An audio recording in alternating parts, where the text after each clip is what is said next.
নমস্কার বন্ধুরা, আবার তোমাদের জন্য একটা নতুন রেসিপি নিয়ে এসেছি। আজকে একটা বেগুনের ভাইরাল রেসিপি নিয়ে এসেছি। বেগুনের ফুল দেখো, একদম বেগুনের ফুলের মতন লাগছে না? হ্যাঁ, একদম সহজেই কিন্তু বাড়িতে করে নেওয়া যাবে। আর এখনকার বাচ্চাদের কিন্তু এইসব নানা রকম করে দিলে ওদের কিন্তু বেশ আনন্দ করে খায়। আর যেটা দেখতে সুন্দর হবে সেটা তো আরও বেশি আনন্দ করে খায়। সেই জন্যেই আমি ও বেগুনের ফুল বানিয়ে ফেলেছি। চলো এই ভাইরাল বেগুনের ফুল কি করে বানাচ্ছি দেখো। একটা আস্ত বেগুন নিতে হবে। এবারে বেগুনটাকে আমার দেখো বেগুনটা মাঝারি সাইজে, খুব একটা লম্বা সেরকম নয়। বাজারে যেরকম পাওয়া গেছে, আমার হাজব্যান্ড যেরকম পেয়েছে নিয়ে এসেছে, সেই বেগুন দিয়েই আমি ফুল রান্না করেছি। চলো বেগুনটাকে অর্ধেক করে কেটে এইভাবে ছুরি দিয়ে দেখো, ওপরের দিকটা কিন্তু ঠিকঠাক আছে, আর এই দিকটা লম্বা লম্বা করে কেটেছি। দেখো এইটা একটু বেশি কাটা হয়ে গেছে বলে ওই পাশটা একটা ঝুলে গেছে, ওটা পরবর্তীকালে ওই বেরিয়েও যাবে। সেহেতু এই জিনিসটা খেয়াল রাখতে হবে, এই পাশটা যাতে না কেটে বেরিয়ে যায়। আর এই পাশটা কেটে একদম পুরো আলাদা আলাদা করে নিতে হবে। আমার মনে হয় আমি যদি পারি তোমরাও পারবে, সেই জন্যেই তোমাদের সাথে শেয়ার করলাম রেসিপিটা। আর দেখতে সত্যিকারে অসাধারণ হয়েছিল, খেতেও ভালো হয়েছিল। উপকরণগুলো দেখলে তোমরা বুঝতে পারবে। ভালো করে ছুরি দিয়ে কিন্তু আমি বেগুনগুলোকে আলাদা করে নিচ্ছি, দেখে নিচ্ছি যে আলাদা আলাদা হয়েছে কি, সামনে পিছনে দিয়ে সুন্দর করে কিন্তু করে নিচ্ছি। দেখো, আমি জানি আমার বন্ধুরা আরও সুন্দর রান্না করতে পারে, ওরা আরও সুন্দর করে করতে পারবে। দেখো লবণ দিয়ে দিচ্ছি ওপর থেকে, ভালো করে একটু মাখিয়ে দিচ্ছি সাইডে সাইডে, এরকম ভাগ করে করে ভেতরে যাতে লবণটা যায়, মাখিয়ে এবার রেখে দেবো। আর বাদ বাকি প্রিপারেশানগুলো করব। দেখো যতটা পেরেছি স্পিড বাড়িয়ে দেখানোর চেষ্টা করেছি, কিন্তু কি করব, যে জিনিসটা একটু ভালো করে শিখতে হবে সেই জিনিসটা তো একটু ভালো করে দেখাতে হবে, না হলে তো বোঝা যাবে না। না, সবাই ঠিক করে না দেখলে কিন্তু শিখতে পারবে না। দেখো একটু একটু মনে হচ্ছিলো আটকে আটকে যাচ্ছে, সেই জন্যে ছুরি দিয়ে আবারও লবণ মাখাতে মাখাতে একটু ছুরি দিয়ে কেটে নিচ্ছি, যাতে পুরোটা ভালো করে কিন্তু ছাড়া ছাড়া হয়। লবণ মাখিয়ে রাখলে কি হবে, বেগুনটা নরম হয়ে যাবে। চলো একটা বাটিতে একটা সস তৈরি করে নিই। এখানে সোয়া সস নিয়েছি ওই 1 চামচ মতন, হালকা করে। এখানে অল্প করে ভিনিগার নেবো, হাফ চামচ। 1 চামচ নিয়েছি, হাফ চামচ ভিনিগার। তার সাথে একটু লঙ্কার গুঁড়ো, একটু কাশ্মীরি লঙ্কার গুঁড়ো মিশিয়ে নেবো এর মধ্যে সুন্দর করে, একটা একটা করে, যেটা যেরকম লাগবে, যে যেরকম ঝাল খাও সেই অনুপাতে দেবে। আর একটু সামান্য এখানটা দিয়ে দিয়েছি গরম মশলা গুঁড়ো। বাড়িতে যে তোমাদের গরম মশলা থাকে সেই গুঁড়ো একটু দিয়ে দিলেই হয়ে যাবে। একটু হালকা করে চিনি দিলাম, সামান্য চিনিটা এবার মিশিয়ে নেবো যাতে গুলে যায়। এখানে মিশিয়ে রেখে দিলাম। আর যেহেতু সসের মধ্যে লবণ রয়েছে আর বেগুনে লবণ মাখানো হয়েছে, সেই জন্য আমি লবণ দিইনি, ওখানে কিন্তু অল্প করে চিনি দিয়েছি। চলো এখানে আলু সেদ্ধ নিয়েছি একটা, ভালো করে ম্যাশ করে নিচ্ছি সুন্দর করে। সেদ্ধটা একটা একটা করে নিয়ে ভালো করে হাতের সাহায্যে মেখে নিচ্ছি। কুড়ুনিতে কুড়েও নিতে পারো, কুড়ে নিলে খুব ভালো হয়, একদম দানা থাকে না, শক্ত ভাবটা থাকে না। আর সামান্য একটু হাফ বা ছোটো একটা সাইজের পেঁয়াজ কুচি নিয়েছি, আর সামান্য এখানটা একটু লবণ দেবো, না হলে তো আলুর মধ্যে লবণটা লাগবে না, সেই জন্যে। আর এখানে একটু যদি ওই ম্যাগি মশলা থাকে সেই মশলা ইউজ করতে পারো, বা সবজি মশলা সেই মশলাও দিতে পারো, বা জিরে ধনে যে গুঁড়ো থাকে সেটাও দিলে হবে। আর একটু লঙ্কার গুঁড়ো দিয়ে দিচ্ছি, কাশ্মীরি লঙ্কার গুঁড়োও দিতে পারো।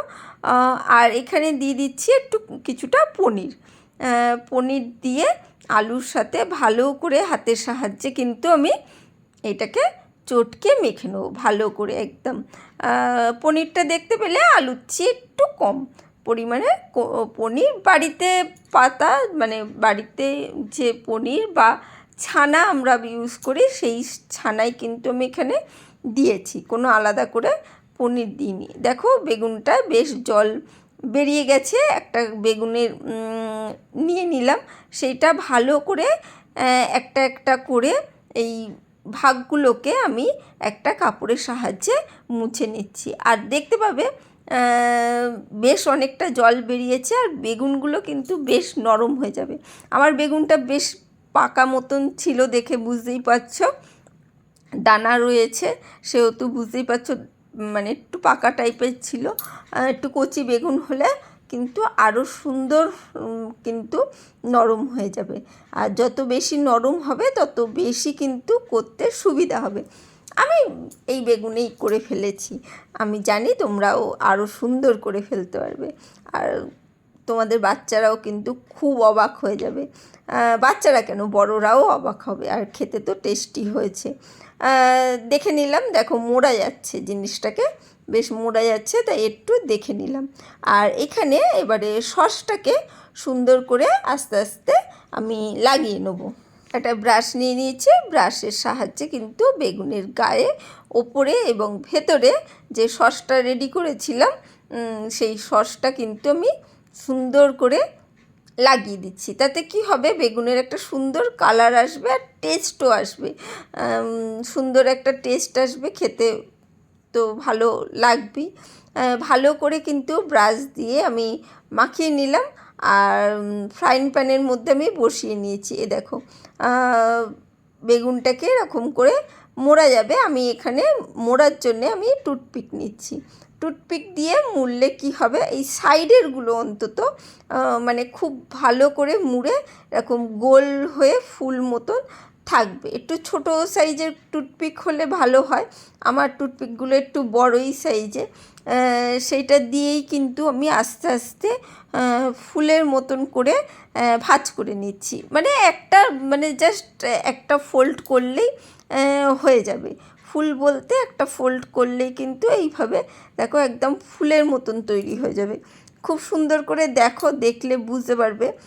জানি হাতের জন্য অসুবিধে হচ্ছে, কিন্তু আশা করি বুঝতে পারছো জিনিসটা। প্রথম জায়গাটায় কিন্তু আমার মুড়তে খুব অসুবিধে হচ্ছিল, দেখে বুঝতেই পারছো।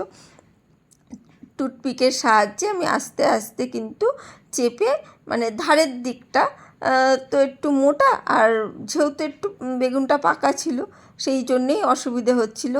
আর ভেতরের দিকটা কিন্তু একদমই অসুবিধা হবে না। এইভাবে ভাঁজ করে গুজে দিলে কিন্তু এইভাবে রাউন্ড রাউন্ডভাবে ফুলের মতন হয়ে যাবে। ওই সাইডের দিকটাই একটু অসুবিধে হচ্ছিল। তারপরে কিন্তু আমার যেহেতু জিনিসটা আমি করতে পারলাম, সেহেতু ভাবলাম না তোমাদের সাথে তো শেয়ার করে দিই। এত সুন্দর বেগুনের ফুল আমার, আমি তো কোনো দিন মানে খাইনি, অবশ্যই করে দেখলাম। আর আমার বাচ্চারা তো খুব খুশি, খুব হ্যাপি একদম দেখে, বাড়ির সবারই হ্যাপি হয়েছিল। বিশেষ করে সত্যিকারে বাচ্চারা বেশি হ্যাপি হয়েছিল। আর নিজেরও খুব ভাল লাগছিল যে কি দারুণ করেছি। তাই ভাবলাম তোমাদের সাথে শেয়ার করি, তোমরাও শিখে নেবে আর তোমাদের বাড়িতেও করবে। দেখো সব সময় তো সব রকম জিনিস আমরা মানে করে থাকি বা খেয়ে থাকি, একটু অন্য রকম করে ভালো লাগে, তাই না? সব সময় তো সবাই এই রেস্টুরেন্টে গিয়ে আমরা সব কিছু ট্রাই করতে পারি না, নানা রকম অসুবিধা থাকে। সামান্য কিছু বাড়িতে একটু যদি বুদ্ধি খাটানো যায়, সেই জিনিসগুলো কিন্তু আমরা করে ফেলতে পারি। দেখো সুন্দর করে কিন্তু আমি, দেখতে পাচ্ছ সুন্দর হয়েছে, কিন্তু কেমন লাগছে তাই না? ভালো লাগছে না? একটু লম্বা সাইজের বেগুন হলে কিন্তু আরও সুন্দর হতো। দেখো তাতেও এটাও খারাপ কিছু হয়নি, সেই জন্যেই তোমাদের সাথে এই বড় বেগুন কখন আসবে সেই অপেক্ষা করলাম না, ভাবলাম শেয়ার করে নিই। এত সুন্দর করে করলাম। দেখো আমার বেশ রাউন্ড মতন এরকম গোল গোল করে হয়ে গেছে সুন্দর করে কথা বলতে বলতে। দুটোই আমি কিন্তু বেগুনের ফুলটা করে নেবো। আর হাত দিয়ে একটু ফাঁকা ফাঁকা করে নিচ্ছি, দেখছি ফাঁকাটা হচ্ছে কি। আর এর ভেতরে এবারে ওই আলু আর পনিরের যে পুরটা রেডি করলাম, সেইটা ভেতরে অল্প অল্প করে দিয়ে দেবো, সামান্য সামান্য করে। দেখবে মানে কোনো অসুবিধা হবে না, বেশ সুন্দর করে কিন্তু আলু মানে পনিরটা বেগুনের ভেতর ঢুকে যাবে, ভালো করেই ঢুকে যাচ্ছে। আর সেই রকম খুব একটা ঝামেলা হয়েছিল বা করতে সেই রকম নয়। হ্যাঁ, একটু সময় সাপেক্ষ ব্যাপার, এতটা বেগুন মানে কড়া, মোছা, লবণ মাখিয়ে রাখা, কিন্তু মানে করতে করতেই কিন্তু হয়ে যাচ্ছে সব জিনিসগুলো। বেগুনটা লবণ মাখিয়ে রেখে দিলাম, রেখে দিয়েই কিন্তু ঝটপট এখানে সসগুলো তৈরি করলাম, পুরটা রেডি করলাম, তার মধ্যেই বেগুনটা নরম হয়ে গেল। এমন কিছুই কিন্তু ব্যাপার না। হ্যাঁ, আমরা তো বাচ্চাদের জন্য কত কিছুই না খাটি, তাই না? সেহেতু একবার ট্রাই করো আর বলো তোমাদের বাচ্চাদের কেমন লাগলো। আমি সুন্দর করে কিন্তু আমি হাত দিয়ে ফাঁকা ফাঁকা করে পুরগুলো ঢুকিয়ে দিচ্ছি। আর পুরগুলো যখনই ঢোকাচ্ছি বেগুনটা কিন্তু বেশ আরও সুন্দর করে খুলে উঠলো। দেখো সুন্দর করে, এটা উল্টো দিক বলে লাগছে, যখন আমি ভেজে উল্টে দেবো দেখবে আরও সুন্দর লাগছে। আর করে বলো যে কোনো জিনিস পরবর্তীকালে যখন ট্রাই করবে তখন অবশ্যই বলো। দেখো দুটো বেগুনের ফুলই আমি কিন্তু রেডি করে ফেলেছি, আর সামান্য একটু সসটা ছিল, সেই সসটাই ওপর থেকে আমি দিয়ে দিচ্ছি যাতে কালারটা সুন্দর আসে। ওই পাশটা তো বেগুনের এটা রয়েছে, খোসাটা রয়েছে, সেহেতু ওই দিকের কালারটা তো ভালো আসবে, যাতে পিছনের দিকটাও কালারটা সুন্দর আসে। তাই যেটা হালকা সসটা রয়েছে সেই সসটাই কিন্তু ব্রাশের সাহায্যে আমি কিন্তু লাগিয়ে দিচ্ছি। দেখো এখনই কি অসাধারণ লাগছে, তাই না?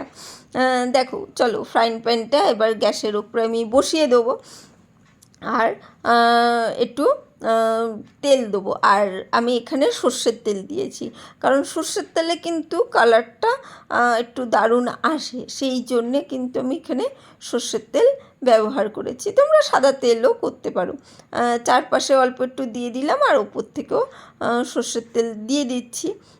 দিয়ে গ্যাসটা জেলে দেবো, জেলে ওই মিডিয়াম ফ্লেমেই ভেজে নেবো, মিডিয়াম টু হাইয়ে ভাজবো, ঠিক আছে? মিডিয়াম টু লোয়ে নয়, মিডিয়াম টু হাইয়ে ভাজবো। আর চাপা দিয়ে দেবো, চাপা দিয়ে আমি দেখো আমি স্পিড বাড়িয়েই দেখাচ্ছি, কিন্তু রেখে দিয়েছি যেহেতু বেগুনটা কতক্ষণে হচ্ছে। আমি স্কিপ করিনি কোনো ভিডিওটাই, যাতে তোমাদের সাথে পুরোটা শেয়ার করতে পারি, সেই জন্যে একটু স্পিড বাড়িয়ে দিয়েছি। কিন্তু বেগুনটা যে হচ্ছে দেখো, তার মাঝখানে কিন্তু আমি কিছুই করিনি, চাপা দিয়ে রেখে দিয়েছি মিডিয়াম টু হাই। তাতে কি হবে, বেগুনটা তো এমনি নরম হয়ে গেছে, লো করলে কি হবে, বেগুন থেকে অনেকটা জল বেরিয়ে যেতে পারে, তখন কিন্তু জিনিসটা শক্তপোক্ত হবে না, আর উল্টাতে গেলে খুব অসুবিধা হবে।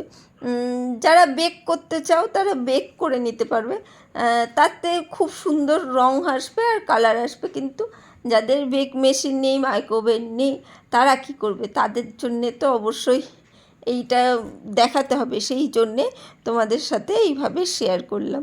দেখো গ্যাসটা দেখতে পাচ্ছ কতটা ধোঁয়া উঠছে, বুঝতেই পারছো।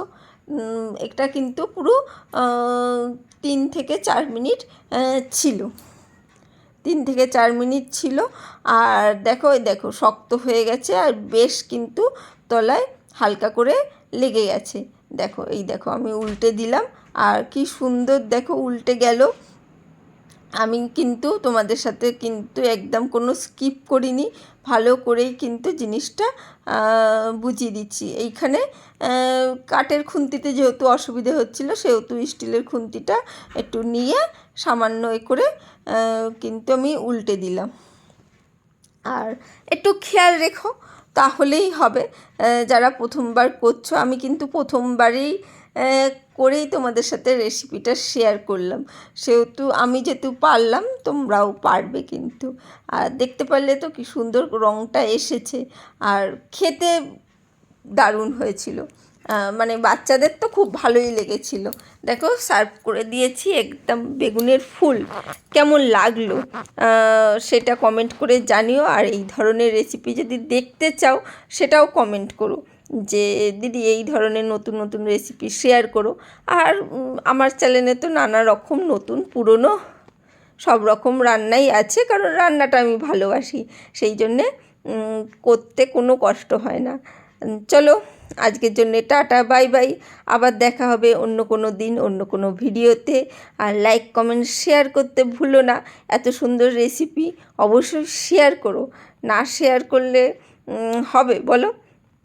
চলো আজকে আসি, টাটা।